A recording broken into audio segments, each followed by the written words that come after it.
Muito bem.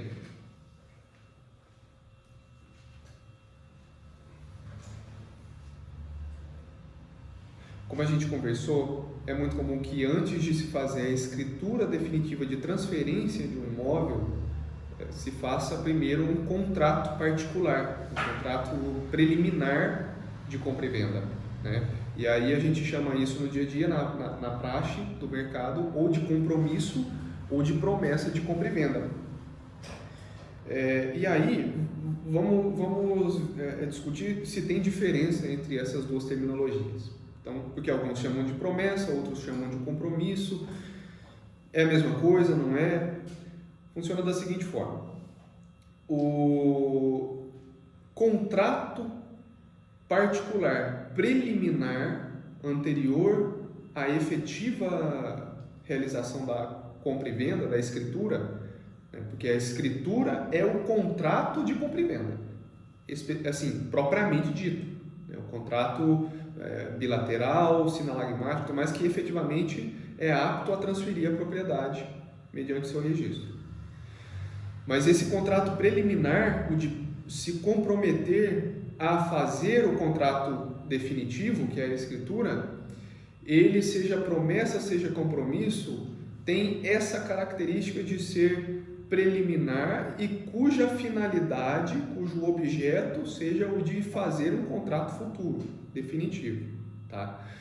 E por que se convencionou a legislação, né, o Código Civil delimita essa terminologia entre promessa e compromisso? Não, ela não faz distinção. Mais especificamente, o Código Civil ele usa a terminologia lá quando vai falar sobre o direito real de aquisição, que dá aso a se depois utilizar da adjudicação compulsória, que é o que a gente vai falar daqui a pouco. Ele utiliza a terminologia promessa. Mas por que se faz essa divisão entre promessa e compromisso na praxe, no mercado? Simplesmente por tradição doutrinária. Isso é uma instituição doutrinária, né, para se diferenciar. O fato de que, em alguns casos, esse contrato preliminar tem a cláusula de arrependimento, e em outros não.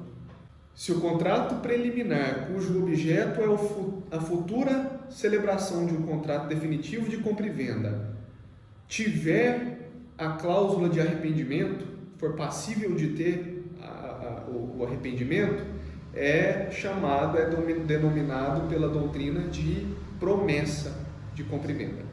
Então, a promessa de compra e venda é aquele contrato preliminar, cujo objeto futuro é celebrar o contrato definitivo de compra e venda, que é a escritura pública, e que comporta direito de arrependimento. E aí, agora, quanto ao compromisso, qual que é a diferença, portanto? O compromisso de compra e venda é o contrato preliminar, cujo objeto é a futura realização de um contrato definitivo de compra e venda, que não comporta a cláusula de arrependimento. Mas mais que isso, que tem uma cláusula de irretratabilidade e de irrevogabilidade. Ou seja, é proibido o indivíduo se arrepender de fazer aquele negócio. Então, ele, a partir do momento que celebra o contrato preliminar de compra e venda, de compromisso de compra e venda, ele tem que chegar até o final e depois fazer o contrato definitivo de compra e venda. Tá? E aí, então, primeira diferença entre promessa e compromisso: existência ou não da possibilidade de arrepender ou da vedação de se arrepender. Certo? A segunda diferença é decorrente disso. É decorrente da existência ou não do direito de arrependimento. Então, no compromisso de compra e venda, em que é irrevogável e irretratável, se você leva esse contrato e registra na matrícula do imóvel, automaticamente aquele direito obrigacional é convertido em direito real. Então, se constitui um direito real de aquisição pro compromissário comprador. Qual que é o efeito disso? Se houver algum tipo de problema no cumprimento do contrato, por exemplo, chegou no final do lapso de tempo que foi pactuado ali para o contrato. O vendedor o vendedor se nega a fazer o agendamento e a outorgar a escritura pública, o compromissário comprador, já que tem o direito real de aquisição, pode se utilizar de uma medida processual, uma medida judicial para suprir isso. E aí a medida judicial vai ser a adjudicação compulsória. Por quê? Porque ele tem direito real de aquisição, que foi constituído mediante o registro na matrícula daquele contrato que não tinha a possibilidade de arrependimento. Já na promessa de compra e venda, como ele tem a possibilidade de arrependimento, o registro desse contrato, seja na matrícula ou seja até a discussão sobre se ele é passivo de registro na matrícula ou não.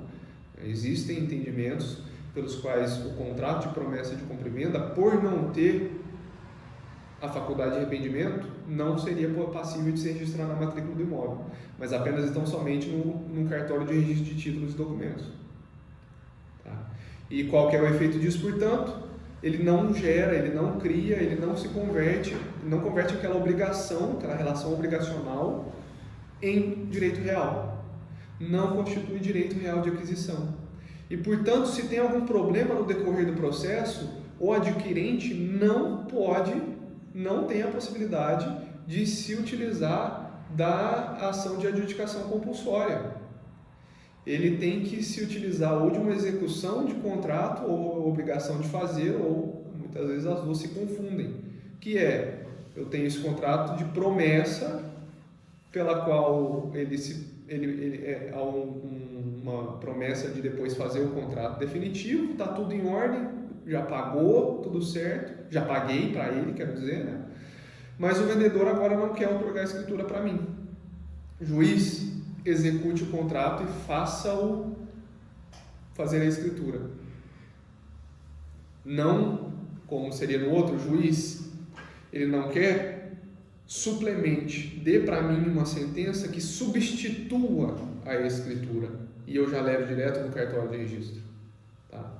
Isso tem sido mitigado nos últimos tempos e a jurisprudência muitas vezes tem admitido a adjudicação compulsória mesmo para contrato de promessa de compra e venda e mesmo para compromisso de compra e venda que não tenha sido registrado, até entendimento simulado já. Mas é interessante a gente ter conhecimento dessa construção teórica, jurídica, para fins de conhecimento, de entender todos os institutos e o que fundamenta o nosso pedido ali numa ação de adjudicação compulsória e mais ainda, para saber como que a gente deve redigir um contrato de promessa de compra e venda ou de compromisso de compra e venda. Como que a gente vai fazer as disposições disso dentro das cláusulas. Né?